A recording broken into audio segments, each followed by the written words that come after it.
I'm Cadmus Delorme. I'm chief of Cowessess First Nation. I've been chief for 7 years. I look young.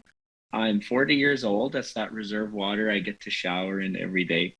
I absolutely love my journey as a chief. Growing up on Cowessess First Nation, I was raised by residential school survivors. I did not attend a residential school. But growing up on my First Nation, I started to understand there was some challenges. And I couldn't really figure it out because I was just this young, inspiring teenager, graduated high school on Cowessess, and I eventually made my way to First Nations University of Canada.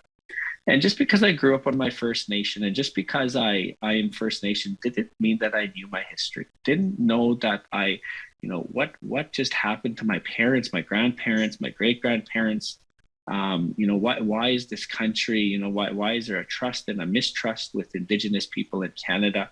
When I got to the First Nations University of Canada, this better understanding awoke inside me. At first, when I learned my history, I got a little angry. Many people today, just the history, it's really heart throbbing. It's tough to accept and understand. And I turned that energy to positiveness and realization and hope. And so, you're going to hear a lot of my messages going to have a lot of energy with it. I kind of knew I wanted to be a chief, but I wanted to be a really good chief. So I attended a policy master's program, Johnson Shiama, to understand both sides of our relationship. And so today as a chief, I'm able to understand the legislative side of things, the judicial side of things, and the executive side of things in this country, and Indigenous people as the role we play. One thing we got to remember is Indigenous people are rights holders. We're not shareholders, we're not stakeholders, we're rights holders in this country. And there's nothing wrong with that. The thing that is challenging is that we challenge the rights. And go to the Supreme Court of Canada, there are over 275 cases that were rendered at the Supreme Court of Canada verifying Indigenous people's rights. Today, when we move forward, we got to understand colonization was really tough on Indigenous people and this country. But decolonization is going to be even more tough. Decolonization is only the beginning. What is on the other side of this Pandora box? We truly don't know. But I tell you, once we get there, this country will be the strongest economically, socially, and showing this world that, a country can get it right. One of the things we got to understand is truth. Why is it in this country that it took unmarked graves in 2021 at former residential school sites for many Canadians to put that shield down and admit, I don't know much about the truth between Indigenous people in Canada? There's a reason why.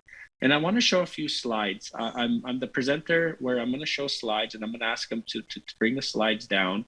And then I'm going to ask them to put them back up again. I kind of get bossy. So thank you, whoever my Vanna White is. So here's my name, Chief Cadmus Delorme. I'm a Cree speaker. So Tapwaywen is truth. And Mia Witsi Witawan is reconciliation, meaning we all walk and share this together. Next slide. I want to show you a few things that are happening in this country right now. In 2021, I had a really challenging moment in my role as a chief. We validated 751 unmarked graves at our former residential school. Kamloops was before us. Others went after us. There's two things about unmarked graves at residential schools in this country. For Indigenous people, it's validation. Validation of the pain, the frustration, the anger, the tiredness of just trying to remain Indigenous in a country that still somewhat oppresses. To my Canadian friends and family, that shield is down. I have heard it so much in the last 8 months. Chief, Cadmus, I really don't know much about the truth between Indigenous people in Canada. But this one touched my heart. And this is such a moment in our history where all of us, Indigenous and not, we all need to reset our compass just a little bit, Canadians, to get it right this time. We don't know when this window is going to close. In this country, we have many things going on. In this world, we got many things going on, especially right now. And, sometimes it's like squirrel. This is the moment that something else happens tomorrow and so forth. My caution on this one is there are 130 residential schools in this country. We have discovered and validated 10 so far on mark rates. We're on this journey for years to come. I hope we don't become numb at the 50th and the 60th. This is truly triggering for Indigenous people, residential school survivors and family.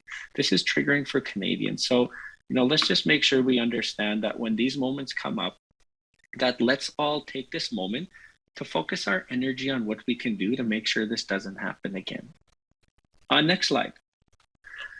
I'm just showing you these not to add up the score, but just to show you where we're truly at in this country when it comes to truth and reconciliation.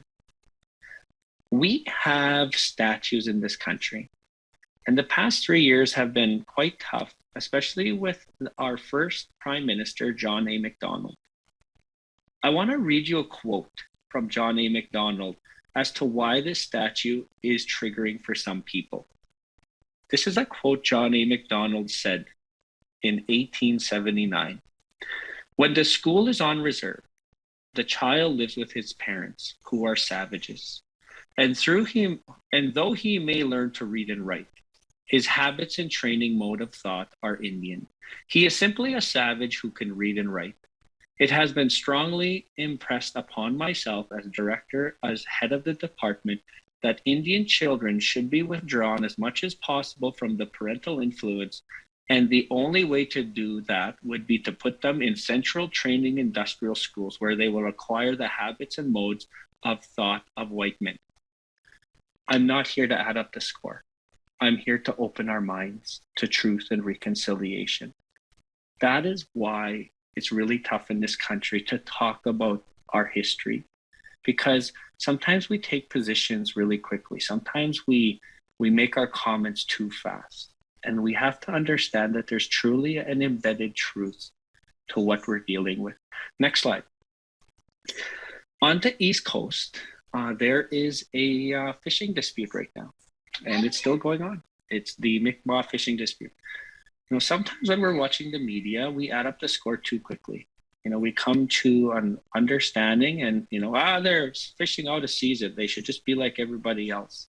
This is actually about a treaty from 1762, where the Crown, our predecessor in this country, had a treaty with the Mi'kmaq that they can continue and sustain their way of life. That's all the Mi'kmaq are doing. Next slide. In the West Coast right now in this country, we have a Cowessess hereditary chief situation. One of the things we got to understand in this country, it's always about relationship with Indigenous people. Yeah, Indigenous people, we have our internal affairs that we are dealing with, and we're trying to get strong due to colonization.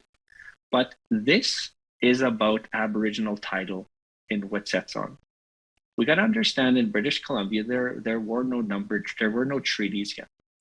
And so Canada and the province have to come together and understand that they have to sit down with the rights holders and understand a treaty relationship for long-term sustainability.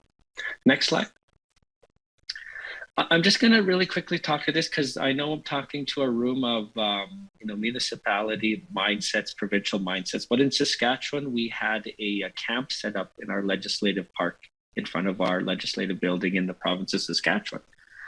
And some of the MLAs or please do your job, get them out of there. It's unsafe. The chief of police I found very strong leader at this moment. This camp was about a suicide pandemic in the north. They wanted to talk with the MLAs to make sure that they talked in the legislative building about this importance. I just share these to not try to take positions that add up the scores, but I'm leading to truth. Next slide.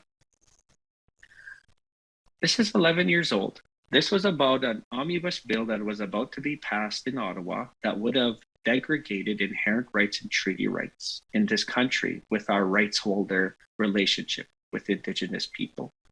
This was not about just a protest. This was about reminding Canada of the relationship we must have with Indigenous people. And I have one last slide in the truth. Next slide, please. I was quite young when this happened. I don't remember it as a kid, but I do. I did study it in university. This was about a local town who did all the bylaws, checked all their bylaws in their province and their municipality to build a back nine to their front nine golf course. And the Mohawks said, "You cannot. We have sacred burial ground here." And it turned into a crisis in this country that was really impactful to many. And this was about 22 years ago. You can stop sharing the slides for a little bit. And so, where does that leave us with truth? I want to leave two truths with us. There's something in this country called accidental racism and ignorance. And please, I'm not cornering anybody in the room. But sometimes in this country, where did it come out that we weren't taught the truth? Why is it that it took unmarked graves for many of us to say, you know what, I want to learn more? There's two things I want to explain to you about truth. Number one is, what did our education system do in this country to help us understand the truth? When we go back to the inception of Canada, that quote from our first prime minister showed the goal at the time of just, drive the mind out of the individual, but save the child. And, today in our generations that are with us, I'm going to start off with the baby boomer generation.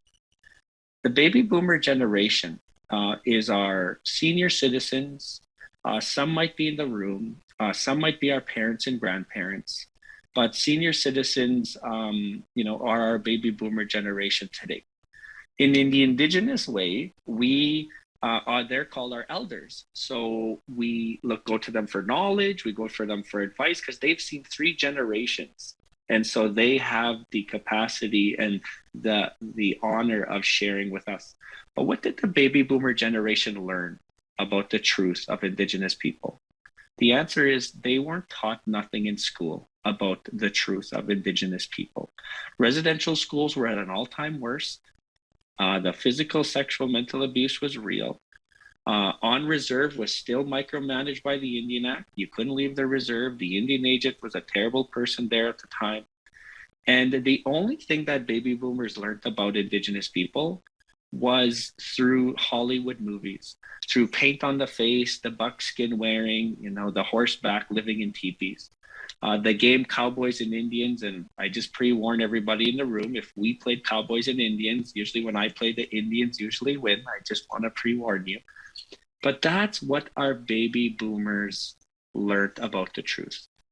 Our Generation X is majority in the room. Generation X are the biggest decision makers in this country today. What did Generation X learn about the truth of Indigenous people in Canada? The answer to that is Generation X learned that the white paper of 1969 was the solution to the Indian problem. The white paper stated, Indigenous people, give up your Aboriginal rights. Quit trying to act special. Just be Canadian. Leave the reserves. Move to the cities. That's what should happen to you. That's our solution to you as Canada. If anybody thinks the white paper is the solution, you're wasting your energy. Please, the Supreme Court of Canada lost 275 cases trying to get away from the rights. We have to understand that Indigenous people are rights holders, and there's nothing wrong with that. That's actually a really good thing when we build our relationship stronger. Generation Y. I'm a Generation Y. What did Generation Y learn about the truth of Indigenous people in Canada? My generation learned that, there was treaties, but somehow you surrendered all your land and you choose to live only on reserves. That somehow Indian Act and residential school was a part of this agreement. So it was still watered down quite a lot. Today, our Generation Z and our millennial generation are being bombarded with the truth in this country. I love it. But there's no mandatory Indigenous studies class coming to the baby boomer generation X, Generation Y. That is why it's so important that I say, let's have an uncomfortable conversation. You cannot move to reconciliation without uncomfortable conversation. Secondly, what did happen to Indigenous people in this country with the last, with how Canada and our relationship is? I'm going to talk about something we call today intergenerational trauma. And please, I'm not painting the picture that every Indigenous person is struggling in this country. There are many success stories, but I'm just talking about the truth. What is intergenerational trauma? I'm going to use my maternal lineage to explain to you what intergenerational trauma is. My great great grandmother, her name was Gracie. Gracie was born in 1870. That was her English name. Gracie never attended a residential school. Gracie learned from her mom and her grandma that vertical lineage was strong. In this country, the Charter of Rights and Freedoms guarantees every family in this country vertical lineage, except for generations of Indigenous people, that wasn't allowed. My great great grandma Gracie had my great grandma Maggie. Maggie was born in 1900. Maggie attended the Round Lake Indian Industrial School. Maggie should have got her vertical lineage teachings from her mom, Gracie, and her grandma, but Maggie didn't. Maggie went into horizontal survival mode. Maggie went into horizontal survival mode with her cousins and sisters. The physical, sexual, mental abuse was real. Maggie had my grandma, Evelyn. Evelyn, second generation in my maternal side to attend a residential school. Evelyn should have had Maggie and Gracie's vertical lineage teachings, but Evelyn didn't. Evelyn went into horizontal survival mode. Evelyn had my mom, Charlotte. Charlotte, third generation. My mom, Charlotte, should have had Maggie and Evelyn's vertical lineage teachings. That's what Canada guarantees us all in this country. But unfortunately, for Indigenous people, that wasn't at one time. Charlotte survived in the horizontal survival mode. The physical, sexual, mental abuse was real. Charlotte had me. I never attended a residential school. My mother had to deal with her intergenerational trauma while trying to raise me. Today, I have a 3-year-old daughter, Callie. My mom and my daughter are inseparable. Our vertical lineage, I can share with you, is strong. In this country or in your province, there are over 1 million Indigenous people in this country. Some vertical lineage is back. I praise them, I thank them, I want to learn more. Some are at a 45-degree angle. They're getting stronger, but they need investment. Some are still 100% horizontal mode. Today, we don't judge. We don't come up with what we think is the prescription. We invest. That is the role we play today as Canada. That is why it is so important to understand the truth when we move forward. I'm running out of time and I rush this. Please, I want to make sure I get the best impact. I want to move to reconciliation. What is reconciliation? I'm going to use two canoes as an image. Please, I love and I respect the Wampum Treaty in your area, but I'm not speaking of the Wampum Treaty. Just in your mind, picture two canoes going down the river. One canoe is Cowessess, is a rights holder in this country. Any rights holder in your area, put them in this canoe. The other canoe is the province, is Canada, is the crown. This is what was supposed to happen at treaty and our relationship together. My signatory chief, his name was Chief Cowessess. In Saskatchewan, our First Nations are named after the male spokesperson who agreed to treaty. So Chief Cowessess. 2 days before Chief Cowessess agreed to treaty, he knew change was about to come. He seen the pandemic of smallpox of 1860. He seen the buffalo deplete in the plains. He knew change was coming. He seen Canada starting to come to the territory. And so he was confused. And he sat in the tent 2 days before Treaty 4, and he watched everybody go to this one person. This one person wasn't a titled person. They were just someone in the tent. So Chief Cowessess asked the interpreter, because he couldn't speak English, who's that person? And the interpreter said, he's a lawyer. He's the one that's interpreting it legally. And Chief Cowessess said, if I agree to treaty, can my kids be like him, but be like me?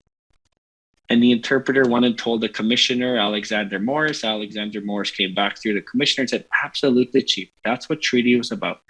That's why my chief agreed to treaty. What was supposed to happen at treaty is 2 canoes were supposed to flow down the river. Every generation, we were supposed to exchange a child in the other canoe, to be raised in that canoe, to know the ideology, and then give those children back when they're adults, so we always know how to adapt to the changes. So as long as the sun shines, grass grows, river flows. That didn't happen. What happened is 2 years after the treaty agreement, the Indian Act was thrown in the Cowessess canoe. The Indian Act had one purpose: to imprison the minds of Cowessess people, of Indigenous people, so that our governance structure no longer was valid, that women played a lesser role, that we submitted to the Queen, that we prayed, that we were the child and Canada was the parent. The Cowessess canoe kind of fell behind. 20 years later, the residential school was thrown in the Cowessess canoe. Good. Hang on, I got my first hiccup here. My little guy's sitting here. Okay, go watch it. Dad's almost done. Sorry about that, everybody. My little guy will let everybody know he's unhappy if I don't make him happy. Okay. Okay, there you go. And so 22 years later, the residential school was thrown in the Cowessess canoe. The residential school had one purpose: to brainwash the Cowessess people, the Indigenous people, that vertical lineage was no longer there. That our kinship was totally dismantled. And so the Cowessess canoe fell behind. Today in 2022, this is where we are today. This is what we truly inherited, and why it's so important to get it right this time.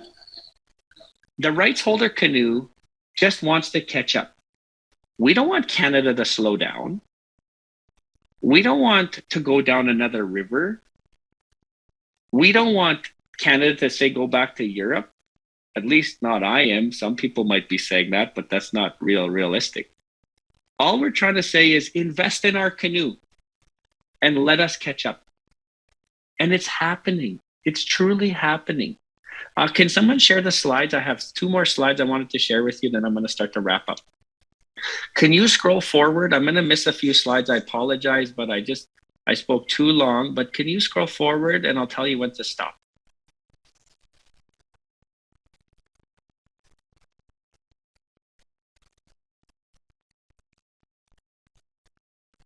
Right here, stop here. Go back one. So 2 canoe model. In the Canada canoe, in the province canoe, in your canoe, if you're government officials, municipalities. Oh, sorry, right there. C-15, UNDRIP, United Nations Declaration of Rights of Indigenous People. This is a legislation that's passed in this country. You know why this is such a good legislation? It's in your canoe. It makes sure that governments lift the floor on the relationship with Indigenous people. It's a really good thing. It's motivation. It's legislation to make sure that we all make sure we do this together. Could you scroll forward to the next slide? Bill C-92. This is in your canoe. This is to make sure that you empower the Cowessess canoe to control our destiny with children in care. That is what this is. Cowessess, we signed a coordination agreement last year guaranteeing Cowessess would be invested, and we have full jurisdiction over our children in care coast to coast to coast. This is really important because Cowessess, we know our situation. We want to make sure that we can invest in the families in Saskatchewan, in Nova Scotia, in BC, in Ontario, because we're all the same from Cowessess. Our Mio Pimatisuan Act is a part of Bill C-92. Bill C-92 is in your canoe to make sure that you can't come back and try and challenge us. You know, there is a challenge. I'm going to be real. That Quebec is challenging it right now, but it is solidifying that Cowessess is the rights holder over our children in care across this country. And so in the Cowessess canoe, we're creating our laws, Our law is called the Mio Pima Tisuin Act. In Cree, that means striving for a better life. I have so much to share with you, and I'm going to just end it off with 3 things. Can you go back about 7 slides? I'm sorry, I'm going to make you bounce all over here so I can make the best impact in this presentation. Keep going. I'll tell you when to stop.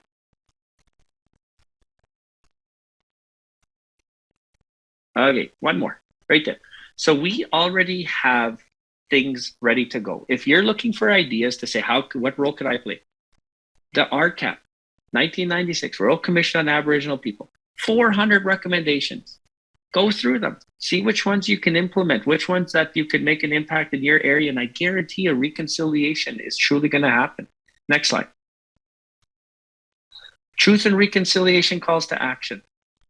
94 calls to action. Please don't call them recommendations. They're calls to action. Who is the author of them? The over 100,000 residential school survivors who put their shield down, shed their tears, and told their terrible story that happened. One of the questions that they were asked in the interview is, what can Canada do better to make sure this doesn't happen again? Gave birth to the Truth and Reconciliation calls to action. All of you right now with me talking, you're doing number 57, professional development. Thank you. Like, you are truly, when you do land acknowledgements, don't just acknowledge the land.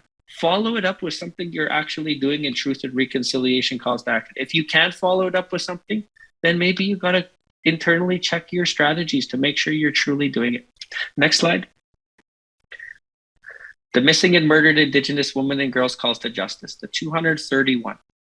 You know, one of the toughest people to be in this country is an Indigenous female. Indigenous females have to try twice as hard to reap half the benefits. We have to do more. That is really, I got 2 things to end. You can scroll forward, please. I wanted to show a picture of my, keep going, right there. Oh, go back. That one's good right there. Oh, now you're bouncing all over. All right, go back one. All right, so this is the end goal of reconciliation. What is the end goal? How do we know when we get there? I raise a 5-year-old and a 3-year-old. My 5-year-old, last summer we were playing outside in Saskatchewan. So the plains are really high. It's nice and quiet and peaceful on the plains sometimes. And my 5-year-old, she was like, Dad, what's that in the sky? And it was a plane. I was trying to explain to her what a plane was, but a 5-year-old, they're going to ask why 6 times. And I told her, it's like a bus, but you drive it, my love, I told her. And there's people. She's like, can I be a pilot? I was like, oh, absolutely, my girl, you can be a pilot. You'll be a pilot one day, I told her. And so the next day I was driving to work, and I was like, oh, my little girl wants to be a pilot. And I'm thinking, oh, my little girl is Indigenous. My little girl is an Indigenous female. Why is it that my wife and I have to try twice as hard so that my daughter, Callie, can be a pilot when non-Indigenous, they don't have to? You know, I want to make sure that my daughter, Callie, can be a pilot like your 5-year-old daughters, your 5-year-old granddaughters, your 5-year-old nieces. Let's overload today to make sure that Callie can get there. That is the end goal of reconciliation, and that's why we inherited this.